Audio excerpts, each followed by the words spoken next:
नमस्ते. पनीर भुर्जी ही आपल्या सगळ्यांची आवडती डिश आहे. पण अनेकांच्या तक्रार असते की घरी बनवलेले पनीर हॉटेलसारखी रसरशीत लागत नाही किंवा ते खूप कोरडी होते.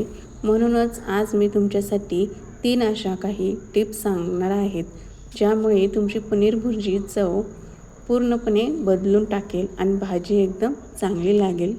त्यामुळे व्हिडिओ अगदी लास्टपर्यंत नक्की पहा.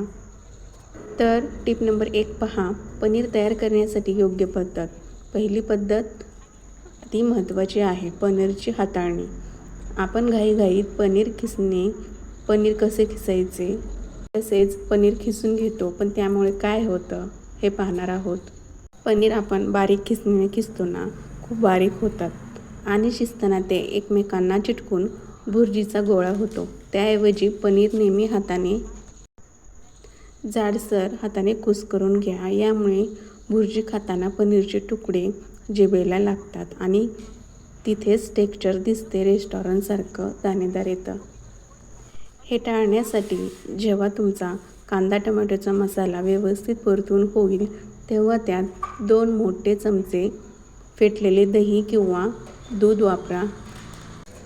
यामुळे मसाल्याला एक छान क्रीमनेस येतो आणि पनीर टाकल्यावर ते मऊ राहतं. लक्षात ठेवा, दही टाकल्यावर गॅसची फ्लेम कमी ठेवा, म्हणजे दही फाटणार नाही.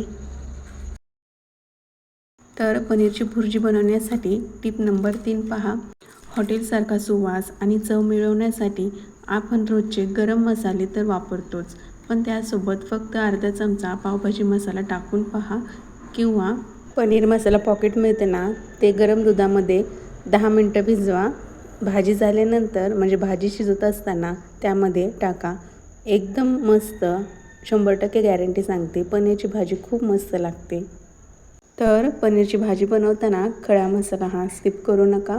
यातील खड्या मसाल्यांचा वास भुर्जीला एक वेगळीच उंची देते. शेवटी गॅस बंद करण्यापूर्वी थोडा लास्टला कस्तुरी मेथी हातावर चोळून टाका आणि थोडं बटरसुद्धा सोडा. यामुळे तुमची साधी पनीर भुर्जीसुद्धा अप्रतिम लागेल आणि शाही चवीची होईल.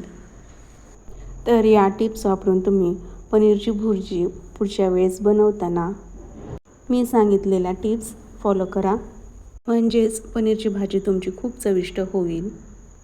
पनीरची भाजी बनवताना ही टिप्स वापरून तुमची पनीरची भाजी कशी झाली हे मला कमेंटद्वारे नक्की सांगा. व्हिडिओ आवडला असेल तर व्हिडिओला एक लाईक नक्की करा. अशाच नवनवीन रेसिपी पाहण्यासाठी चॅनलला नक्की सबस्क्राईब करा. धन्यवाद.